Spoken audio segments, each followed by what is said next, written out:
Are you with me? Because I've got a question for you.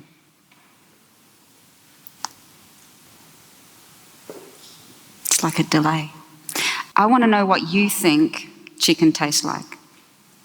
So have a think about what you think chicken tastes like and hold that thought. Because then I want you to taste something with me. I want you to experience something with me. So close your eyes and imagine the chook shed down the back. Chicken wire, heritage breed chickens, backyard. You're going to kill one of these chickens today. You select the bird, stroke its head. You're very gentle, you say goodbye. You take it to the chopping block and you cut off its head. Blood gushes out. The body convulses as it does. You're going to get the hot water and you're going to pluck out the feathers. The smell just takes over. The smell of hot water and feathers is something you will never ever forget. You burn off the stubble of the feathers. You take it into the kitchen. You gut it. That graphic still life of the guts on the board. It's almost mesmerising. You've forgotten about the idea of killing and you're just fascinated by the guts on the board from the chicken that you killed. You let it hang. It bleeds out anymore. Skin dries. When you're ready, you take it in and you smother it in butter. Good grass-fed butter. And butter is the sexiest word in the cooking universe. Then you sprinkle it lavishly with good salt because not all salt is equal. Finally, people are finding that out. Put it in a hot oven. Hot oven caramelizes that skin, that fat crackles, mixes with the salt and the sugars, goes golden brown, trapping in and encasing the juices of the bird. That's why it goes golden brown, that's why we do that. You have it hot and then you turn the oven down and then eventually you turn it off and you let the bird rest for as long as you cooked it for. You're a really good cook. The juices are drawn back into the centre of the bird, taking that salt and the fat and the savoury flavours and those simple basting juices back into the centre of the bird to the bone, cooking the bird through. Once it's rested, you take it to the table. It smells amazing, it looks incredible, family's excited. You finally get to the bit that you've gone through this whole process for. You put the fork in and you put it in your mouth and it explodes. Saliva explodes in your mouth, carrying the salt, fat, the sugars of those caramelised sugars in the skin make that texture, that cracking texture that protects the meat underneath. The meat that you have to bite through, you have to chew it. You have the sensation of those muscles sliding around in your mouth, the sinews. It has texture. That bird walked around. It wasn't in a cage. The meat is darker near the bone and on the leg than it is in the breast. Those muscles had different uses. They have different flavours and different textures. You know what this bird ate. You know where it was from. You know what breed it was. You're connected to this meal. It's an experience and a privilege to eat this meal.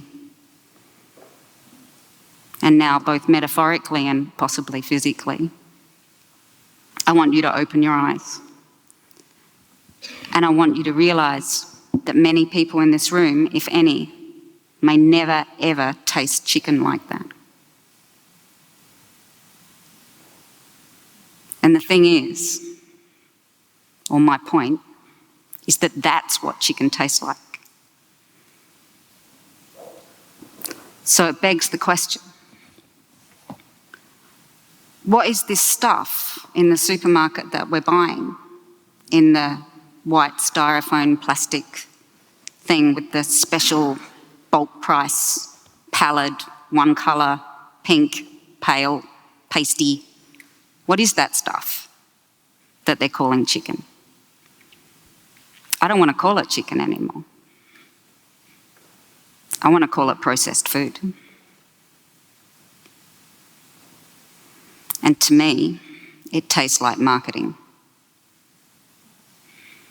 It tastes like this thin veil of what a chicken is. This ideal that we're sold, that's what it tastes like. So right now, we're on a flavour precipice. Right now in South Australia, we have a choice. We're lucky here. We have small producers that care for their animals, know what they feed them, ethically kill them. But where are they? They're not on the supermarket shelf very often. And you know to ask for them because you've never tasted it before. We only know what we've tasted.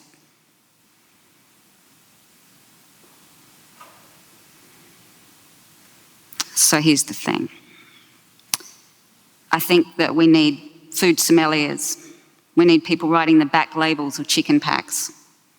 I want to know which virgins picked up the eggs that day and took them down what side of the hill. I want to know who fed them. I want to know what grasses they ate, who mixed the feed, who grew them, and where. Because the climate's important. What they eat's important. It gives them flavour. We need value in this food. It's not bulk packed styrofoam, white plastic, pink sign saying special. It lived and died, and we're responsible for that. But also, if we choose flavour, that makes a difference. I think we need more cooking. We need cooking in primary school, we need cooking in high school, we need cooking in institutions, aged care facilities, community kitchens. We all need to know how to cook. Anybody who cooks will tell you that it's more than just feeding yourself that you learn when you cook. And when I started prepping for this whole talk, I was quite sort of fascinated because I realised that if you don't cook, how do you experience clean, real food? Where does it come from? If you don't cook, or you're not lucky enough to be cooked for, you're eating processed food. And do we ask questions? Where did this food come from that is processed for me? What's in it? No, we just eat what's put before us because that's instinctive. No one puts food in front of you and wants to kill you. But things are changing, and we have to ask more questions. We're all empowered to ask questions. We can go to our local supermarket with that bulk packed pale pink plastic, pallid stuff that's mushy. And we can say, where's that from, by the way? Who grew that? Do you know what those chickens ate? They're humble, simple questions, and we have a right to know. And it's very interesting because quite often people can't answer. But if we, as a group, there's more of us as consumers than there are of those making decisions. And those wanting to sell us stuff usually want our dollar vote. So if we start asking questions and voting with our dollar and supporting small producers that produce flavour, that care for the animals, that usually are more involved in their community because they're that type of people basically, aren't they? They're involved, caring, concerned people. We're going to get a different product.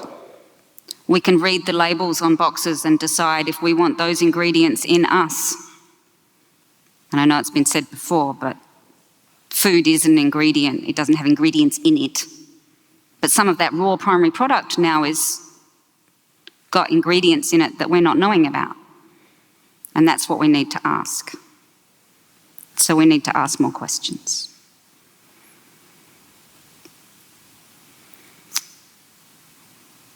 Because what I'm worried about is people aren't going to ask for flavour they've never tasted. If you've never had that chicken that you've killed yourself and smothered with butter and had that oral orgasm, you're not going to ask for one. You're not going to seek it out. You're just going to keep eating processed food. And we're growing up on processed food with families that don't cook, in houses without kitchens. Where's it all going? And we're not asking, and we're not even caring, and we don't even know. So the thing is, we're all responsible now